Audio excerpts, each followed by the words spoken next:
नमस्कार, आर्य न्यूज देख रहे हैं आप। मैं हूं आपके साथ पल्लवी सिंह। मध्य प्रदेश और छत्तीसगढ़ बुलेटिन की शुरुआत करेंगे। राष्ट्रपति रामनाथ कोविंद रविवार की सुबह ही उज्जैन पहुंचे हैं। हेलीपैड पर राज्यपाल मंगू भाई पटेल और मुख्यमंत्री शिवराज सिंह चौहान ने राष्ट्रपति का भव्य स्वागत किया है। राष्ट्रपति यहां पर कालिदास अकादमी में चल रहे अखिल भारतीय आयुर्वेद महासम्मेलन में करीब 59वें अधिवेशन में शामिल होने के लिए पहुंचे हैं। यहीं से वो आयुर्वेदिक कॉलेज में नए भवन का लोकार्पण करेंगे और इसके बाद ज्योतिर्लिंग महाकालेश्वर मंदिर जाकर दर्शन पूजन करेंगे। अब आपको ये भी बता दें कि इस कार्यक्रम में मुख्यमंत्री शिवराज सिंह चौहान ने आयुर्वेदाचार्यों को और वैद्यों को सम्मानित भी किया है।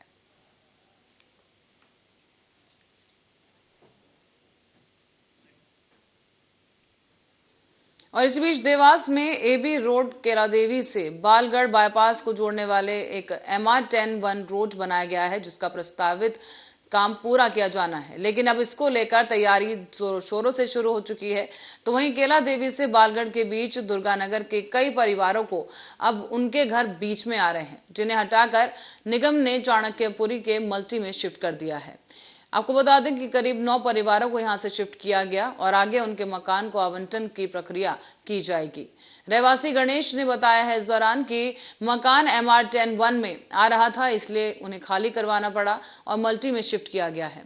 फिलहाल उनका यह भी कहना है कि हमें नोटिस दिए गए थे। जितेंद्र सिसोदिया MR रोड 1 11 मकान NR रोड के बीच में आ रहे थे, उन्हें हटाने की कार्रवाई की गई और 11 में से 9 परिवारों को मल्टी में शिफ्ट किया गया है। तो वहीं आपको ये भी बता दें कि 2 लोग अपने हिसाब से अन्य स्थानों पर शिफ्ट हुए हैं। उल्लेखनीय है कि नगर निगम ने 11 परिवारों के मकान चिन्हित किए थे, जिन्हें खाली कराने के लिए चेतावनी भी दी गई थी। इसके बाद अब उनके सामने घर का संकट खड़ा हो गया था और अब नगर निगम की मदद की वजह से उन्हें मल्टी में शिफ्ट करवा दिया गया है।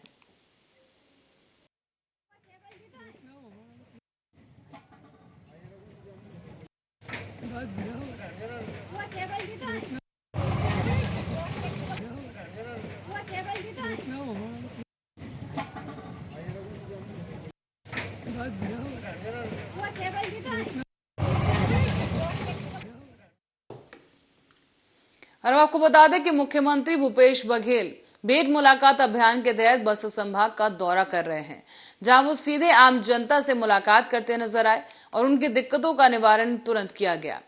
इस दौरान मुख्यमंत्री बस्तर संभाग में शासकीय योजनाओं की मैदानी स्तर तक पहुंच को जांच परख रहे हैं। और आपको ये भी बता दें कि कई जगहों पर मुख्यमंत्री बघेल की उदारता और संवेदनशीलता देखकर प्रशासन के साथ साथ आमजन भी चौकस हो गया। इसी कड़ी में बस्तर विधानसभा के भैंसगांव ग्राम पंचायत में भेंट मुलाकात के दौरान 26 मई को मुख्यमंत्री भूपेश बघेल ने भीड़ में रोती हुई एक बेटी को देखा। ग्राम पंचायत कुरुषपाल की रहने वाली इस बेटी लोकेश्वरी को मुख्यमंत्री ने अपने पास बुलाकर उनकी समस्या सुनी। लोकेश्वरी की समस्या पर तत्काल ही संज्ञान लेते हुए मुख्यमंत्री द्वारा 3 लाख रुपए की सहायता राशि तत्काल प्रभाव से स्वीकृति करने के निर्देश दे दिए गए।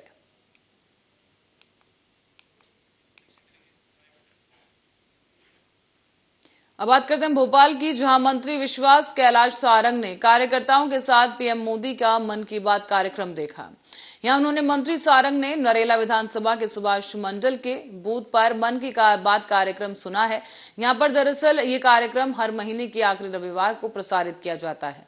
इस दौरान मंत्री सारंग ने कहा कि पीएम मोदी ने मन की बात कार्यक्रम से इस बात को स्थापित करते हैं कि ये देश एक सूत्र में बंधा हुआ है।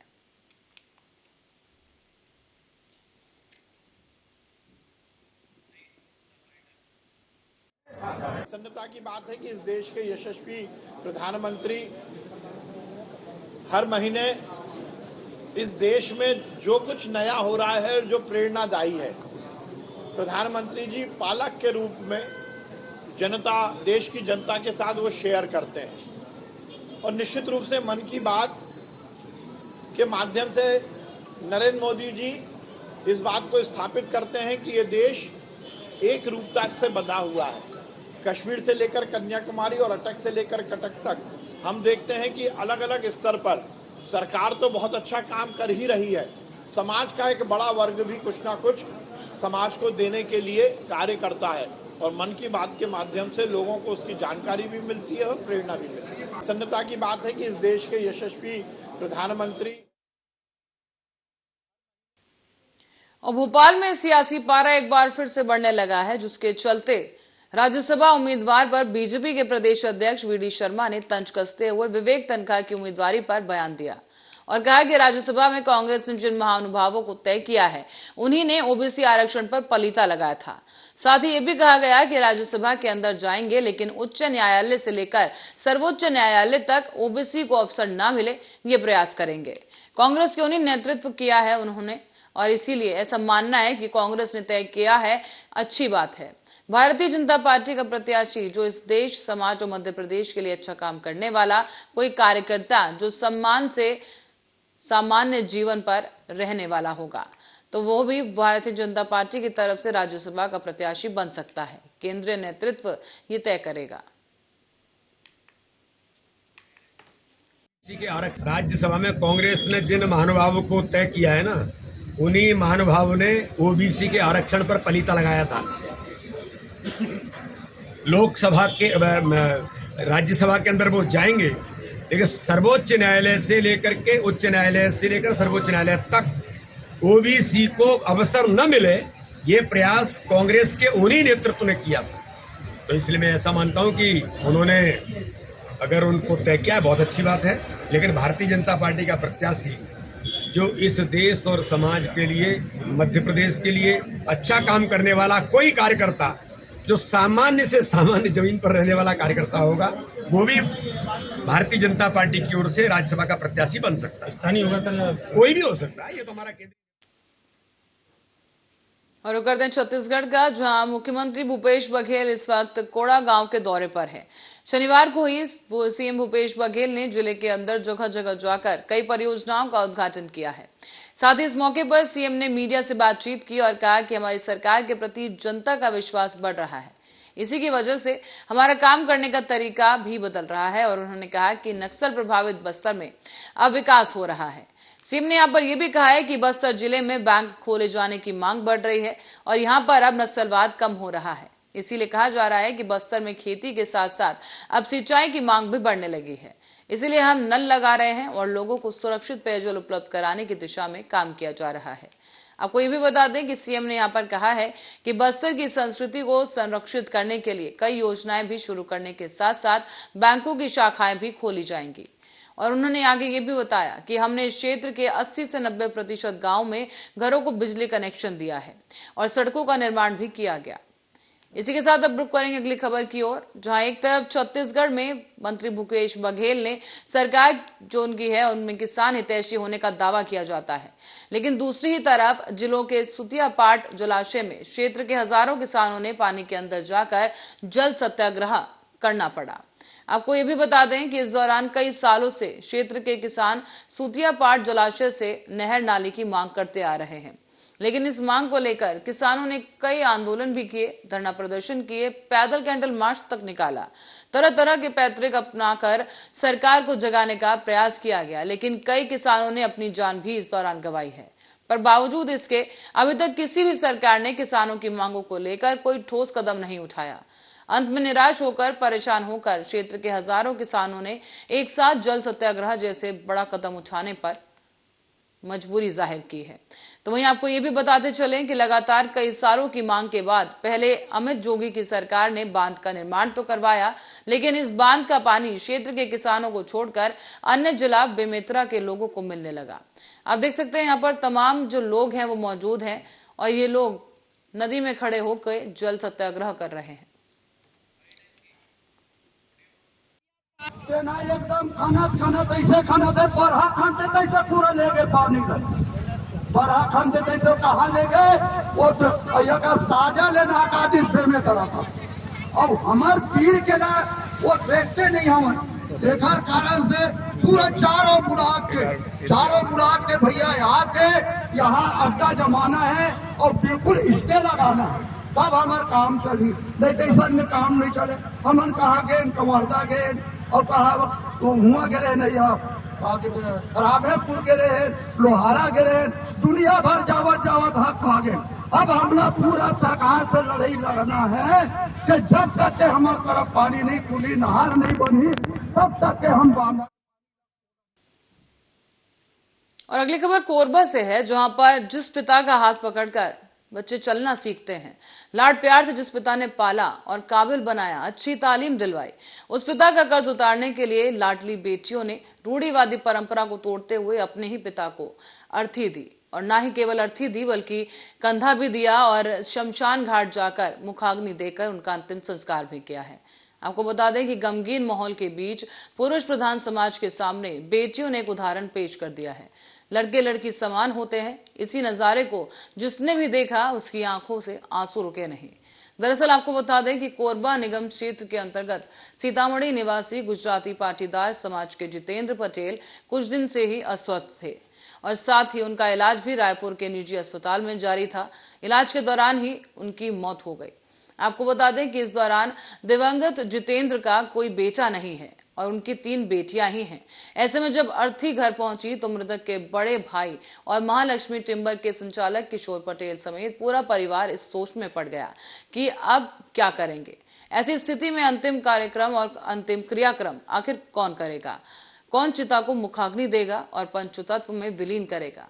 इसी बीच उनकी बेटियां सामने आई, जिन्होंने रूढ़िवादी सोच को परे कर और दरकिनार करते हुए अपने पिता की अर्थी को कांधा दिया, साथ ही उन्हें मुखाग्नि देकर अंतिम संस्कार भी किया। मध्य प्रदेश में प्री मानसून एक्टिव हो गया है। आपको बता दें कि जबलपुर, ग्वालियर, चंबल, रीवा, सागर, शहडोल संभाग में रोज हल्की बारिश हो रही है, लेकिन मलबा और निमाड़ में मामूली बूंदाबांदी के अलावा कोई खास असर नहीं दिखा है। हालांकि यहां भी जून के फर्स्ट वीक में प्री मानसून एक्टिव होगा और बारिश होगी। हालांकि 29 मई को मानसून केरल जरूर पहुंच गया है और 15 जून के बाद इंदौर और जबलपुर के रास्ते मानसून मध्य प्रदेश में एंट्री करेगा। तो वहीं 20 जून तक पूरे प्रदेश में बादल बरसने लगेंगे। फिलहाल जबलपुर, ग्वालियर, चंबल, सागर, रीवा और शहडोल संभाग में प्री मानसून बरस रहा है, लेकिन अभी भी भोपाल, इंदौर समेत मालवा, निमाड़ में बारिश नहीं हो रही।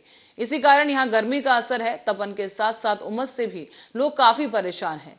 हालांकि मौसम वैज्ञानिक डॉक्टर पीके साहा ने बताया है कि 3 जून के बाद पूरे प्रदेश में प्री मानसून एक्टिव हो जाएगा। इससे उन इलाकों में भी बारिश होगी जहां प्री मानसून नहीं बरसा है। 30 से 40 किलोमीटर प्रति घंटे की रफ्तार से हवा चलेगी।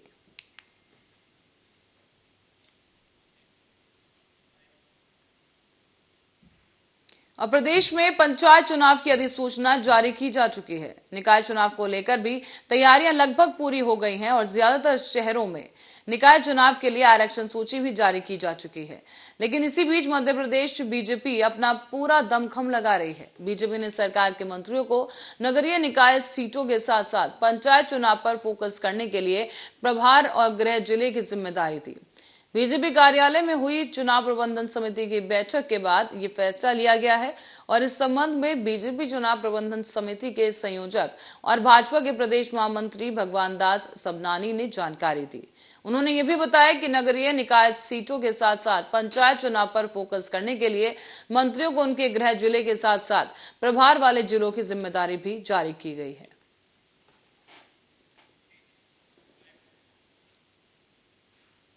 और रुक करेंगे अगली खबर की ओर। कोरबा से खबर सामने आई है, जहां पर कोरबा के दर्री थाना क्षेत्र के अंतर्गत जेलगांव चौक में संचालित शिवम ज्वेलर्स में बीती रात को अज्ञात चोरों ने चोरी की घटना को अंजाम दिया। हालांकि वो इस दौरान नाकाम रहे। हालांकि जब चोर अपने मंसूबे पर कामयाब नहीं हो पाए तो उन्होंने सबूत मिटाने के लिए दुकान में लगे सीसीटीवी कैमरा और डीवीआर को ही अपने साथ ले उड़े। दरअसल रोज की तरह दुकान बंद करने के लिए ज्वेलरी दुकान के संचालक ने सभी गहनों को तिजोरी में बंद कर दिया था और नकदी रकम को साथ लेकर वो अपने घर चले गए। संचालक ने गले में कुछ चिल्लर पैसे भी छोड़ दिए थे और रात को अज्ञात चोरों ने चोरी के उद्देश्य से शांतिराना अंदाज में दुकान का शटर तोड़ा और फिर उसके बाद दुकान के अंदर रखे तिजोरी में जिसमें ज्वेलरी रखी गई थी उसे तोड़ने की कोशिश की। पर जब चोर तिजोरी तोड़ने में नाकाम रहे तो उन्होंने गुल्लक में रखे चिल्लर पैसे को चुराया और दुकान में लगा जो सीसीटीवी कैमरा है उसे भी उड़ा ले गए। आपको बता दें कि इस दौरान चोर दुकान में तोड़फोड़ करते हुए भी नजर आए थे और चोरों की करतूत सीसीटीवी कैमरे में कैद हो गई थी।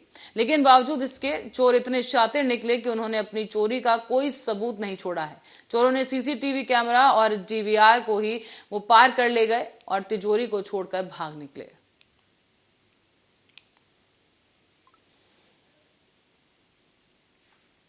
और छत्तीसगढ़ के बिलासपुर में एक नाबालिग द्वारा आत्महत्या करने का मामला सामने आया है।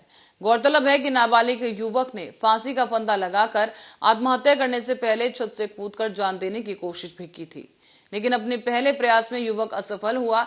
हालांकि युवक को जान देने की ऐसी जिद थी कि उसने फांसी का फंदा लगाकर आत्महत्या कर ली है। मृतक अपने मां बाप की हत्या का आरोपी था। दरअसल घटना बिलासपुर जिले के सेंदरी स्थित मानसिक चिकित्सालय की है। आरोपी मानसिक रूप से विक्षिप्त था और इलाज के लिए अस्पताल आया था, पर इसी दौरान नाबालिग ने आत्महत्या कर जान दे दी।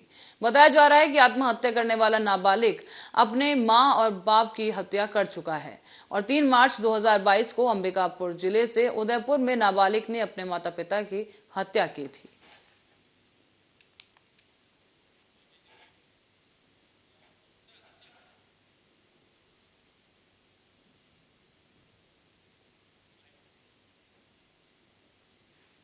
और नेताओं पर टिप्पणी करने वालों को सबक सिखाने के लिए बदायूं पुलिस ने एक अनोखा रास्ता निकाला है, जिसकी चर्चा अब हर तरफ हो रही है। और सजा के तहत आरोपी किशोर को गौशाला और गांव के सार्वजनिक स्थल पर सफाई करनी होगी। विस्तार से पूरा मामला देखिए इस रिपोर्ट में।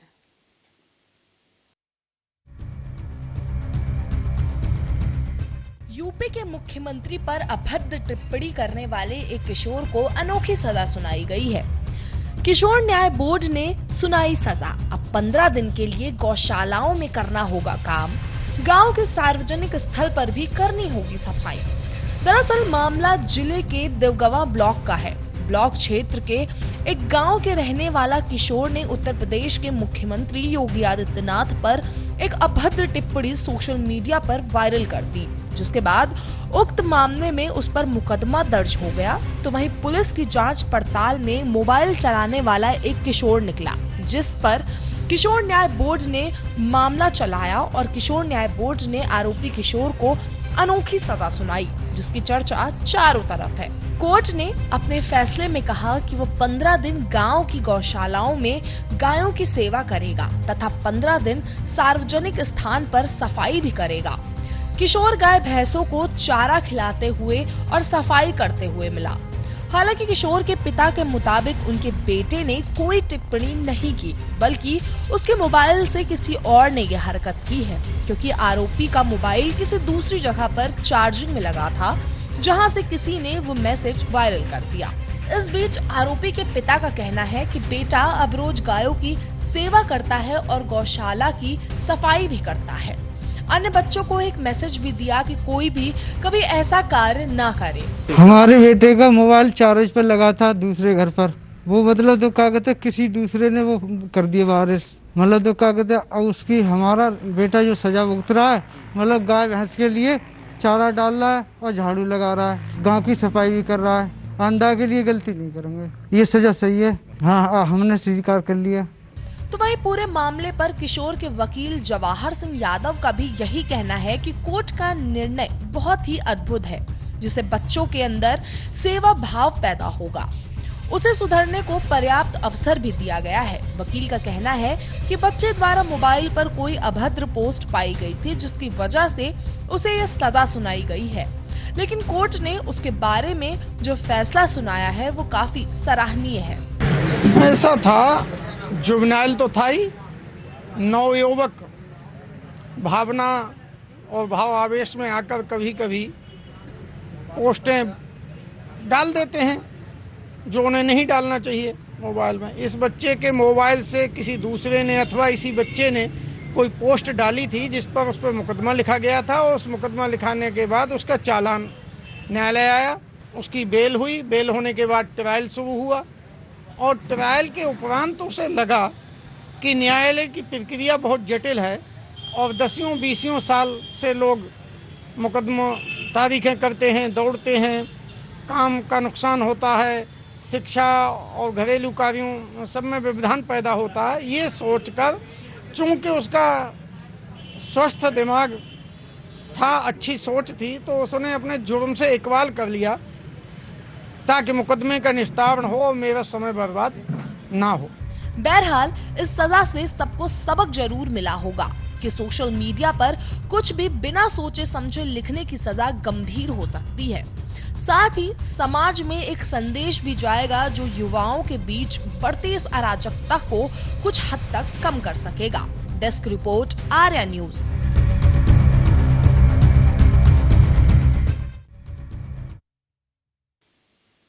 अब बुलेटिन में फिलहाल के लिए इतना ही। आप बने रहे हमारे साथ, देखते रहे आर्या न्यूज।